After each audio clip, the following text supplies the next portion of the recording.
Un autre événement de ce Saint-Maur-en-Poche spécial littérature anglaise, mais il faut aussi avouer que la scène française est à l'honneur aussi, et nous avons énormément de pointures dans les domaines littéraires, essais, histoire et même policiers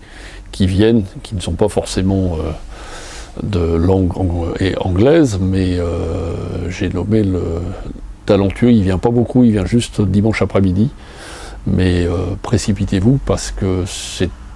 un des plus grands écrivains français de policiers,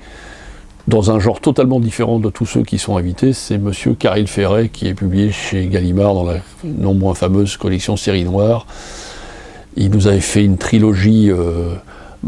Zoulou, Mapou et Hutu il y a quelques années, qui fait partie de ce qui se fait de mieux dans le domaine policier français. Et là, il est parti, avec son deuxième roman publié cette année, à explorer le continent sud-américain.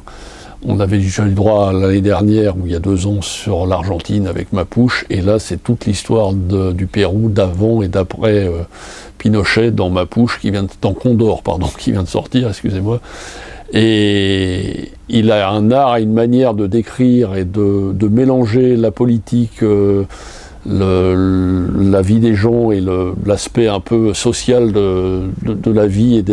des contrées qu'il traverse, que ce soit l'Afrique du Sud ou maintenant le continent sud-américain. On est vraiment plongé dans le continent américain et surtout sud-américain comme rarement. Donc il y a tout un côté social et sociologique de son livre. Alors là je m'arrête parce que sinon vous allez avoir peur, mais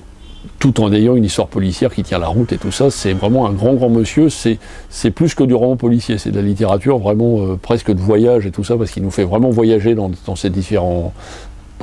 romans. Et puis il a écrit un roman qui s'appelle La jambe gauche de Joe Strummer, donc quand on écrit un livre qui s'appelle La jambe gauche de Joe Strummer, pour un fanatique des Clash comme moi, on ne peut qu'apprécier la venue de ce monsieur, qui est un monsieur très discret, très gentil, très simple, très sympathique et vraiment très intéressant. Vraiment, Caril Ferret, un grand événement le dimanche après-midi.